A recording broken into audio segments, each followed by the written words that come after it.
Hi friends, it's Deanna Williston with Our Blooming Catholic Life, and I'm back from the sickbed, jumping back into our Lenten journey. This is where we are now. We're on the leg called Frodo's Journey. We're walking alongside him with our good friend Joseph Pierce. Now, in chapter 2 of this book, it really looks at man and what it means to be man. I'm also going to link an article where this is all, I believe, further developed a little bit better than what he has for us here. But this is a superficial treatment. He goes in, like, what is man? Who are we? That is the basics of it. In the book, it talks about, this is Tolkien talking about himself. I am, in fact, a hobbit in all but size. I like gardens, trees, and unmechanized farmlands. I smoke a pipe. I like good plain food, unrefrigerated. I like and even dare to wear in these dull days ornamental waistcoats. I have no idea what that means.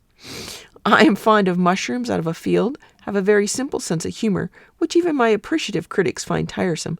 I go to bed late and get up late when possible, and I do not travel much. And so, where are we? We've already done the whole journey with Bilbo. Do we consider ourselves one of those cozy little hobbits still? Or are we ready to do some hard work? Let's go ahead and look a little bit more deeply. It says here for Tolkien on page 14, the deeply committed Christian man is not simply Homo sapiens, which is a label for humanity that was only invented in the early 19th century and has become synonymous with what might be termed Darwinian man. Man is simply a naked ape, the most intelligent of primates.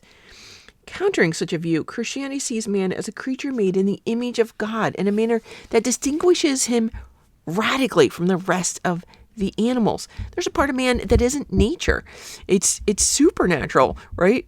And so he is wholly unsatisfied by merely nature. When we go down and look, we call this, we see that Homo sapiens is ultimately enslaved by instinct, as are the rest of the animals. But Anthropos seeks his solace in the sun and the stars, the signifiers of the light of grace, echoing the words of Samwise Gamgee's, above all shadows rides the sun. So what is Anthropos? It is a Greek word. It's the Greek word for human used in the New Testament, and it comes from root words meaning man and face.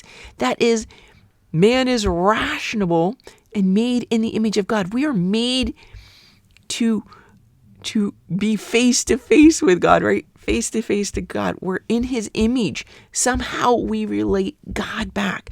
And what does that even mean, to be made in the image of God? And that may be something you haven't considered at all ever. And so in this Lenten journey, where we're talking about changing, are we looking at how we see ourselves? It may be a good time, this journey we've begun, before we jump in, we begin again the Hobbit's journey. Remember, we talked about there's many parallels between the book. So now we've had our introduction. We've had some time to look at ourselves.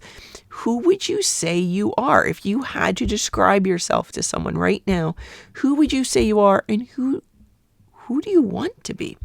So the next one he presents us is Homo Viator, the traveling man. It means a man on a quest, right? Homo Viator, man on on the way. Man on the way. Who is the way, the truth, and life? It's Christ. So we are now reflecting Christ. We're going in the way of Christ right here. Homo Viator. Beautiful. It says, for the Christian, every man is Homo Viator, whose sole purpose and soul's purpose is to travel through the adventure of life with the goal of getting to heaven. Wow. Beautiful. Is that someone who you are? Are you on a quest, a journey, a pilgrimage this Lent? Beautiful. And it then will let you know who your enemy is as we are on there. And that is Homo Superbus. Sounds exactly as it is. That who has rejected God is perfect, and heaven is the goal, and decided he himself is perfect, and he is the way. He will choose the life. He is everything. Very prideful, right? He refuses the self-sacrifices that the adventure of life demands, and he wants to build a home for himself within himself. Such a man becomes addicted to the sins that bind him, shriveling and shrinking him to the pathetic size of his golemized self. Yes, we are made, friends, to be the anthropos in the image and likeness of God, the homo viator, journeying back to God, right? But we must refuse that homo superbus that's trying to come out inside. I know, I probably shouldn't have done that. That's trying to come out inside us.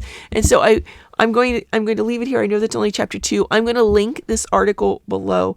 I think develops it more beautifully, but I really want you to take some time. I know it's a short day, but I've left you alone for like a whole week while I was sick, and I know I still look gross, and I'm really sorry. I'm doing my best. And I want you to read this article. And if you have your journal, feel free, from Lectio Divina, feel free to add this in. Who are you? Who do you want to be?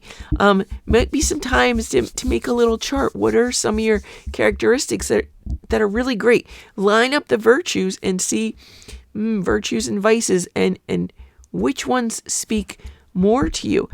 We also had our book, and I'm sorry things have fallen several times while I was sick, trying to get in and out of the room. The one best thing, if you have that chart, you may want to look at that as well. But make a column of the 7 vices and add the opposing virtues, and make it kind of a scale for you where you're a person on a journey. So where are you between those vices that are your most predominant faults, and you're journeying towards the opposite virtues? And where are you? Where do we still have some work to do? It's a little bit of a soul-searching day, and I hope to come back just tomorrow. I don't want to dwell on this. I want to do it quickly, get it out there, and then we can dig right back into that work. I don't want to miss another moment. And I apologize. Obviously, I've been sick. I'm not 100% yet. I'm trying to get back on my feet and get back to you. Friends, may God bless you. Again, the books have all fallen. I can see a prayer book, and it's a little too dangerous to grab it, of course, because the tiny little prayer books are at the bottom of the stack of large books. So we're just going to say a Hail Mary and go on our way. In nomine Patris et Filii et Spiritus Sancti. Amen. Ave Maria, gratia plena, Dominus tecum, benedicta tu in mulieribus et benedictus fructus ventris tui, Iesus. Sancta Maria, Mater Dei, ora pro nobis peccatoribus, nunc et in hora mortis nostrae. Amen. Hail Mary, please accompany us in this beautiful journey of life as we go back to the Father. Amen. In nomine Patris et Filii et Spiritus Sancti. Amen.